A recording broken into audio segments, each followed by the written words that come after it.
Alhamdulillahi Rabbil Alamin. Wassalatu wassalamu ala asrafil anbiya'i wal mursalin Sayyidina wa habibina wa syafi'ina wa maulana Muhammadin wa ala alihi wa sahbihi ajma'in, amma ba'du. Allahu ta'ala fil Qur'anil Karim wa huwa asdaqul qailin. A'udzu billahi minasyaitonir rajim. Bismillahirrahmanirrahim. La in syakartum la azidannakum wa la in kafartum inna 'adzabi lasyadid. Shadaqallahul azim wa shadaqa rasuluhul habibun nabiyul karim wa nahnu 'ala dzalika minasyahidin wa syakirin walhamdulillahi rabbil hadratil kiram, para alim ulama, para asatidz, segenap para tuan-tuan guru yang hadir malam hari ini yang saya muliakan.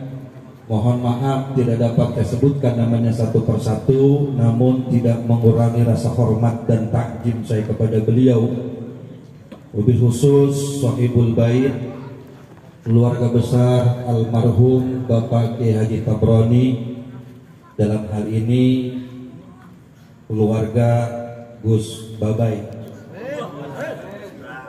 Karena tradisi pesantren di Jawa Timur itu kalau anak kiai dipanggilnya Gus.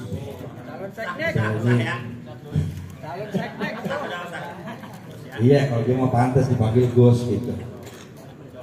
Ya Ustaz, itu Gus juga kan? Gusrak. Itu mau Gus macam-macam lah ya. Yang saya hormati Kiai Haji Abdul Mugeni, Ketua MUI Kelurahan Serua, Al-Mukarram Ustaz Robi Rodiansyah, Ketua Forum Silaturahmi Asatidz Syiarul Mubalighin atau SM Kota Tangerang Selatan beserta jajaran pengurus.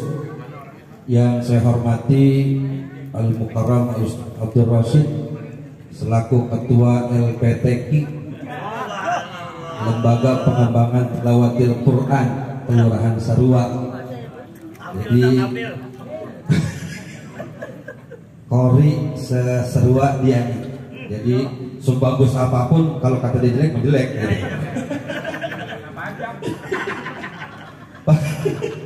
Para ketua lingkungan, Bapak RW, Bapak RT yang saya hormati, segenap tokoh masyarakat dan orang tua saya, Bapak Jinali, alhamdulillah sehat ya Pak ya.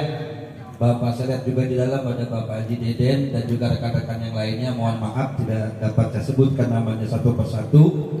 Bapak-bapak hadirin jamaah yang sama-sama mudah-mudahan kita semua dirahmati oleh Allah Subhanahu wa taala. Puji syukur kita panjatkan kehadirat Allah, seiring salawat dan salam semoga tercurah kepada baginda Nabi besar kita Muhammad Sallallahu Alaihi Wasallam beserta para keluarga dan sahabatnya serta para pengikut dan umat hingga akhir zaman nanti. Hadirin yang dirahmati Allah, malam hari ini sengaja kita diundang oleh Sahibul Bait dalam rangka tasyakur walimatul waqirah namanya, atau walimah syukuran nempatin rumah baru ya di apa namanya, klaster apa namanya nih, udah ada namanya belum ini? Kirain klaster Borneo 2 saya kalimah, ternyata Ustaz Babai dibangun rumah. Jadi ini syukuran nempatin rumah baru ya. Ada berapa unit ini? Bapak, 4 ya. Masih ada 3 lagi, kita kumpul lagi di sini. Mudah-mudahan rumah yang ditempati membawa keberkahan buat yang nempatin, semakin menambah ketakwaan dan ibadah buat yang nempatin.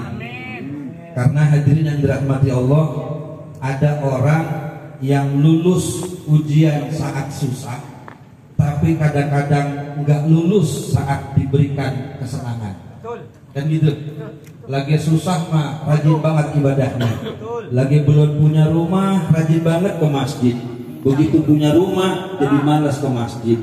Ini tanda namanya rumah yang tidak membawa berkah. Sebab berkah itu ziyadatun fil khair. Berkah itu artinya ada nilai tambah kebaikan. Jadi semakin punya rumah baru, semakin tambah rajin ibadahnya. Semakin punya kendaraan yang bagus, makin rajin lagi ibadahnya. Ini namanya kendaraan rumah yang membawa berkah. Makin tambah umurnya, makin dekat sama Allah. Ini namanya umur yang membawa berkah. Bukan malah sebaliknya. Makin tambah umur, makin malas ibadah. Makin punya kendaraan bagus, makin jauh dengan majlis taklim. Ini namanya kendaraan umur yang tidak membawa berkah. Makin tambah anak cucu, makin dekat sama Allah. Ini namanya anak cucu yang membawa berkah. Bukan sebaliknya, makin tambah anaknya, makin tambah cucunya, makin tambah alasannya buat ibadah. Ngapa orang ngaji, bah? Gue ngomong cucu, begitu kan dia. Ini berarti cucu yang orang membawa berkah, kan gitu ya. Kadang-kadang ada tuh ibu-ibu gara-gara ngomong cucu, orang bisa ngaji, gitu. Saya kata, ajak aja cucunya ngaji. Orang bisa Ustaz, kenapa? Karena takor saya. Emaknya ngasih 20.000, kalau saya ajak ngaji, habisnya 30.000, gitu kata dia. Jadi mudah-mudahan ini rumah membawa keberkahan khususnya buat teman batin. Makin tambah rajin, tambah giat ibadahnya, dan ini rumah mudah-mudahan ya menjadi rumah yang bisa mendekatkan penghuninya kepada Allah Subhanahu wa taala. Makanya Rasulullah biasanya kalau menempatin rumah baru tuh, ya ini disebutnya walimah. Menempati rumah baru biasanya Rasulullah satu tuh biasanya baca surat Al-Baqarah. Di rumah yang baru dibaca surat Al-Baqarah 2 juz 4 lembar. Ya Ustaz Babai, kalau orang bisa